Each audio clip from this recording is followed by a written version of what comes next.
Am I the a-hole for calling my stepdad a hypocrite after asking my grandpa to walk me down the aisle at my wedding?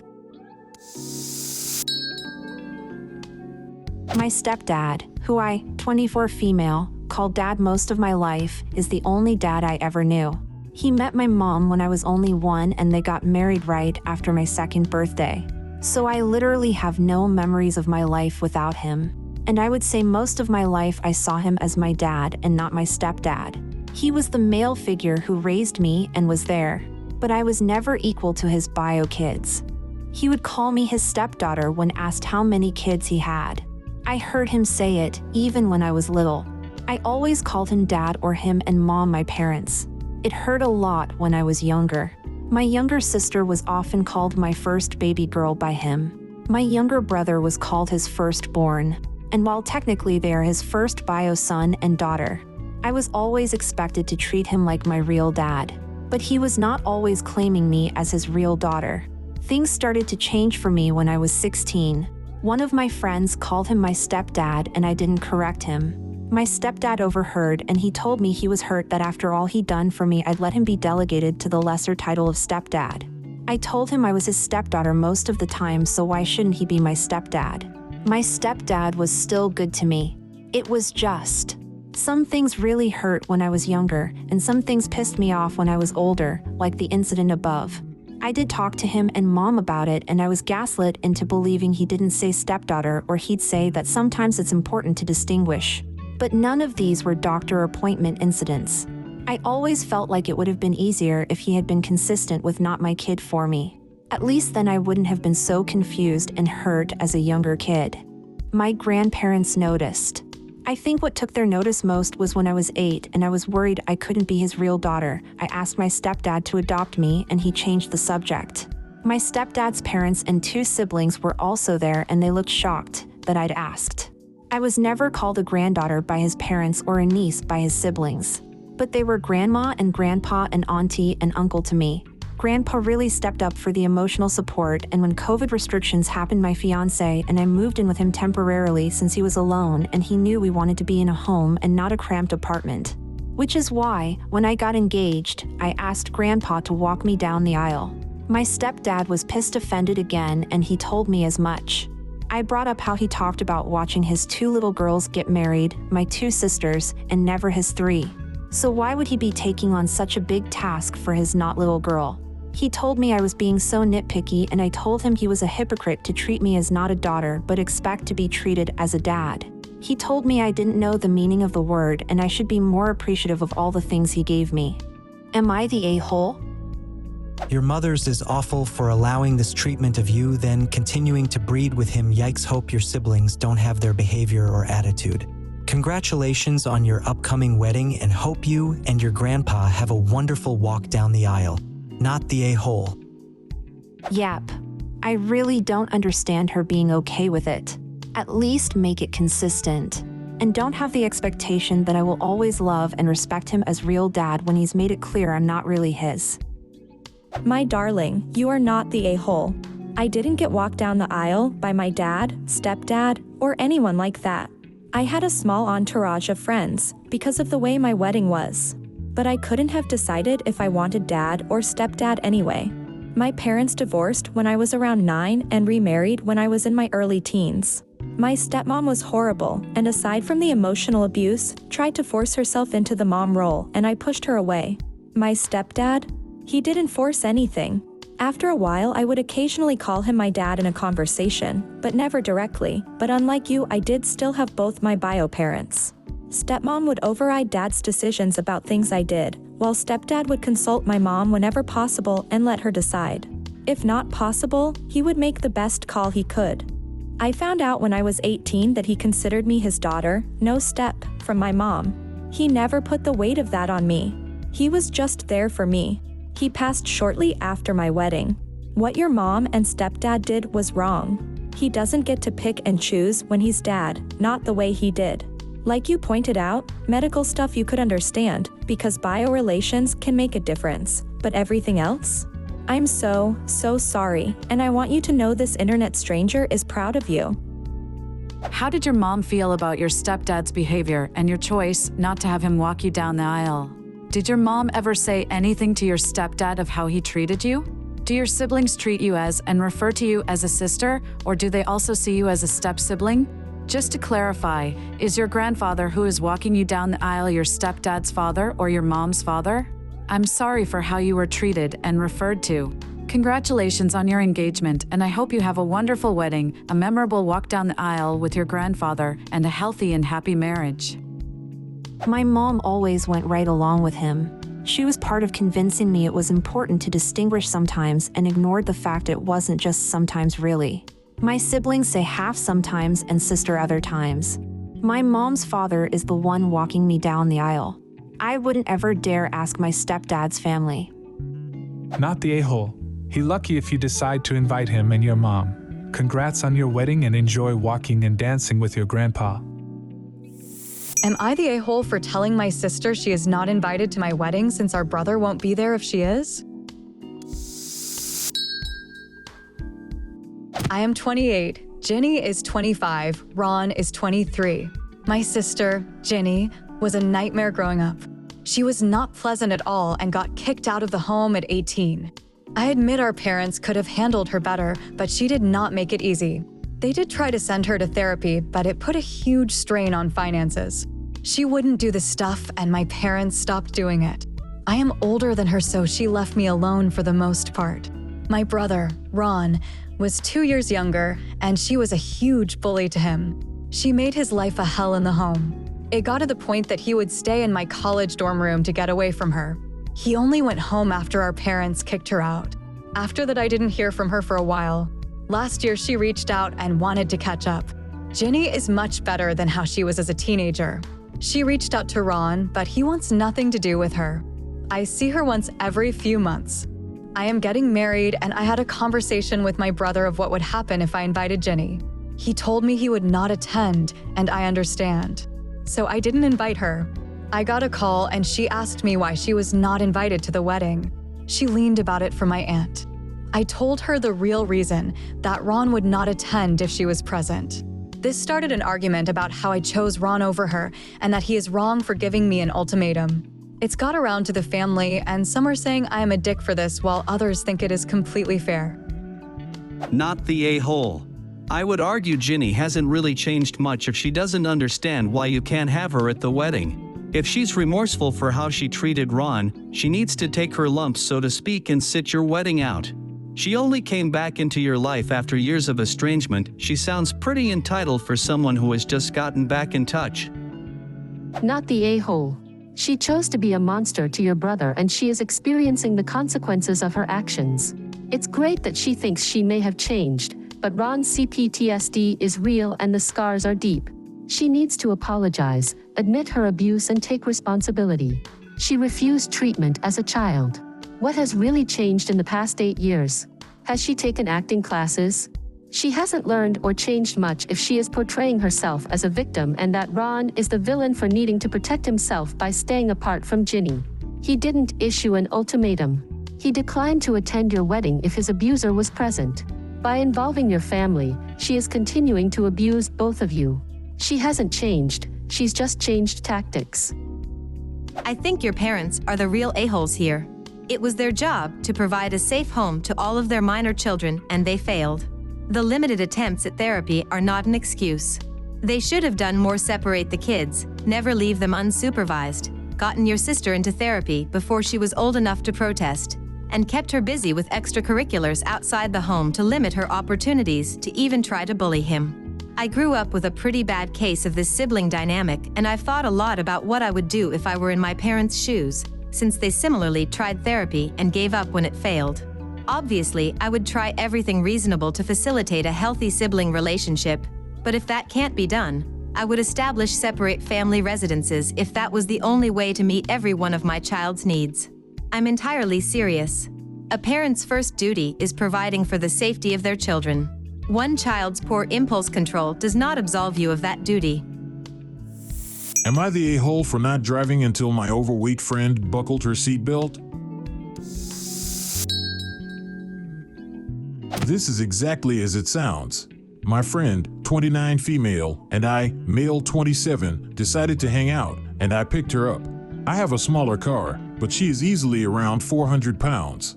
We drove around, watched a movie, and decided to end it with a stop by a local diner. We had a really nice time, and after we paid and got back in the car, I buckled up and noticed she was having trouble. She couldn't get the seatbelt to click into the seat, and I even tried to help her. It was close, but she started insisting that we just drive off. She was heavily embarrassed, but I was insisting that I was not going to leave until she buckled. It was not safe and I didn't feel comfortable. I ended up trying a bit more and was able to click in the seatbelt. I felt really bad about making her go through that embarrassment, but I wanted to make sure that we were both safe. The drive back to her place was quiet and a little uncomfortable. I tried to assure her that it was okay and that she didn't have to be embarrassed, trying to make her feel better, but she was brushing it off. We ended the night awkwardly and I felt really bad. Am I the a-hole?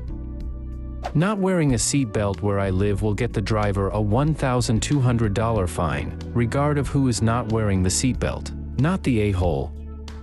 More importantly, do you know what a 400-pound person becomes during a collision? A 400-pound projectile that could kill anyone and everyone in the car, not the a-hole. Crash investigator here. I don't give the beginnings of a fuck how embarrassing anybody finds a seatbelt. Wear it or walk, not the a-hole. Lawyer here, and just to add, where I practice you will get a significant reduction in damages awarded if you were injured in an accident that wasn't your fault if you were not wearing a seatbelt. You felt bad? Really? I bet your friend will feel bad if you get fined hundreds of dollars for driving with a passenger who doesn't have a seatbelt on, and I bet she will be very eager to pay you back that money too. Not the a-hole. Not the a-hole. It sucks that you had a problem with the seatbelt, but if you start driving with a belt not buckled, then you'll get a ticket for it in addition to your passenger. Not to mention the possible risk. Pro tip: if there's trouble with buckling the belt, make sure the seat is all the way back and then recline it. That gives as much space as possible to get the belt buckled. Then you can raise the seat and move it back forward again. Update. Hey guys, I appreciate the comments. I think getting a seatbelt extender to keep in my glove box sounds like a great idea. And as for my friend, she is working on losing weight and has been for a while. This situation occurred many months ago, but has been on my mind since. I don't appreciate any comments that dehumanize her based on her weight. Just because she's fat doesn't make it okay. And you shouldn't assume things you don't know, i.e. that she isn't doing something about her weight. Am I the a-hole for telling my friend to stop forcing Jesus onto me because of her ridiculous level of Christianness? I, 18 female, am with this girl Jessica, 18 female, in the same friend group in high school. Jessica is a devout Christian and goes to a Presbyterian church every Sunday for Mass. I have no problem with this, and it was nice to see that she was able to live a happier life because of her Christianity. Her religious expression was very normal and nuanced at first. She would do things like wearing a cross necklace, adding Bible verses to her socials, etc. The issue came with when she would show up to our lunch table with a Bible and kept reminding us about how God is great, etc. The last straw came when she made a separate Instagram account dedicated to making posts about the Bible and telling people how to live a holy life. She had even tried to make her own Christian podcast at one point. At one lunchtime, she told us she was ranting about how offensive it was for people to wear things like cross jewelry when they weren't even Christian and how egregious Jesus Christ Superstar, one of my favorite musicals, was. I told her that while her religious beliefs were fine, me and my friends were frankly getting sick and tired of her bringing Jesus, God, and the Bible into every single conversation, as well as on her social media. I also further reminded her that recontextualizations of the Bible were perfectly fine and that the musical was a medium to explore the humanity of Jesus, because frankly, he is human like us. Jessica got offended and looked at me coldly, before responding with, "Are you suggesting you're better than Jesus?" I got sick and tired of her at this point and said to her sarcastically, "Look, Jesus loves you, but he wants you to shut the fuck up." I then got heated in the moment and told her that her level of devoutness was extremely ridiculous, before telling her that she didn't need to make her Christianness as her entire personality. I also bluntly told her it seemed like she was subtly suggesting she was better than the rest of us just because she practiced her Christianity a lot. Jessica hasn't talked to me since then, and I'm wondering if I did overstep a little bit. My friends agree with me, saying that Jessica's behavior was extremely weird and that she was a hypocrite. Meanwhile, my inner self is feeling conflicted. I feel like the sarcasm swearing was stooping down to her level. So Reddit, am I the a-hole here? Jesus loves you, but Jesus wants you to shut the fuck up. God. This should be the tagline for the evangelical rhetoric of the next presidential election. Not the a-hole. I'm so using this for dealing with obsessive religious people. You could add a fun Bible verse even, if you really want to throw it back at them. Matthew 6 verse 1, Common English Bible, be careful that you don't practice your religion in front of people to draw their attention. If you do, you will have no reward from your Father who is in heaven. Not the a-hole, everyone should treat religion like their genitals. 1. It's a private thing. Keep it to yourself unless you have express consent to share with somebody close to you. 2. Other people don't need to hear about it on a daily basis. 3. Other people don't need to hear how you feel it might impact their lives. 4. If you make it a core part of your personality, you will be thought of as weird. 5. Don't shove it down children's throats. My grand aunt used to bring up her digestive system issues, bowel movements, texture, etc. whenever someone started talking religion to her. Worked every time. Not the a-hole, and Jess's response asking you if you were better than Jesus is ridiculous and clearly didn't address the point you were making. Her having a religious Instagram, starting a podcast are both fine. You don't need to follow or listen to them if you don't want to. The issue is her bringing religion up in every conversation and seeking to control how others behave, and it's totally reasonable to call her out on that. I don't think that you being sarcastic makes you an a-hole, as she sounds incredibly annoying, but I think it probably means that you failed to communicate clearly. If she does start speaking to you again, then maybe explain to her that you respect her faith and her right to practice it, but that it is rude and disrespectful of her to try to control how other people practice or express their faith, or lack of it, or to try to impose her views on others, and that socially it gets very tedious if one person is constantly bringing up the same subject where their interest is not shared by others. And that is the stage she has reached with her religion. Also, her implying that she is better than the rest of you because of her faith is not subtle. She is absolutely implying that she and people who think like her are better than anyone who doesn't share their views. And she is being judgmental as hell, which is very un-Christian, but I doubt that she would be willing to see that. It's funny how the loudest Christians are usually the ones who totally miss the point of Jesus' teachings. She should spend less time making podcasts and more time volunteering at the food pantries. Am I the a-hole for bringing my own food to someone else's wedding? Some friends of my husband got married recently. They are veggie and had a mostly vegan menu. I am a meat eater, but I like veggie and vegan food. I wasn't particularly keen on their menu though. It was dishes like burnt aubergine, I think eggplant in America. The menu itself described it as burnt. I'm not being rude. Usually I'd just eat whatever. But I'm pregnant and have been getting these horrible bursts of really intense hunger when I want mostly carbs, and there weren't really any on the menu. There were some cheeses, but the staff couldn't say if they were pasteurized or not, so I couldn't have them.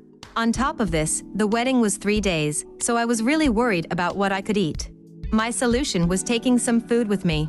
I took a small mini fridge to have in my room and brought stuff to make sandwiches and a few snacks. When I was hungry, I'd pop to my room and have something to eat. Someone asked why I was going to the room, and I mentioned I was just getting something to eat. This got back to the bride, who said I was rude and implying the catering wasn't good enough. Am I the a-hole? Not the a-hole, you are pregnant. Eat what you want to eat. You didn't bring out a full meal at the table and ignore what was presented to you. You brought extra food that you knew you'd enjoy and you ate it at the hotel room. No, during the main meal I did pick a few bits from the buffet to join in, but there wasn't loads I liked. I think I'd have had to go home pretty quickly if that was my only option, because the sudden bursts of hunger are really painful to me and overwhelming. Not the a-hole. Geez, based on the title, I thought you were gonna say you brought a steak to the table and ate it right in front of the bride at the reception. But you kept your food in your room and snuck off to eat in private when you got hungry. No poor delicate vegan had to witness you eating meat or cheese. Heaven forbid such a thing. You didn't contaminate their tables with your non-vegan food. People need to get their heads out of their rectums. What you eat in your own room is your business. Pregnant or not, you are allowed to eat what you like. I get that she likely had to pay to cater your portion of food and is miffed that you aren't eating it. But that's a risk people take when they decide on a specific menu. There's always going to be somebody that isn't into it. And in this case, it isn't even a single meal. It's 3 days worth of celebration. Some people might say things like, "Suck it up, it's only one meal." But expecting you to basically go hungry for 3 days would not be even remotely reasonable. Not the a-hole. Not the a-hole. You were eating in your room. Even if you had to bring some food out, because it's 3 days and you're pregnant, that would be fine if it was small and vegetarian. Makes me wonder about the menu though, mostly vegan, which usually means almost all carbs, and they're not carbs? The 3 mains were burnt aubergine in a spiced tomato glaze, butternut squash, red onion, and spinach pie, and curried roasted cauliflower. There were some sweet potatoes, but they were smothered in a cheese that the venue couldn't say if it was pasteurized or not, so I didn't risk it. Not the a-hole. The real a-holes here are the people who felt the need to drag everyone to a 3-day wedding. What do you think of these stories? Leave a comment and subscribe to the channel to see more interesting videos.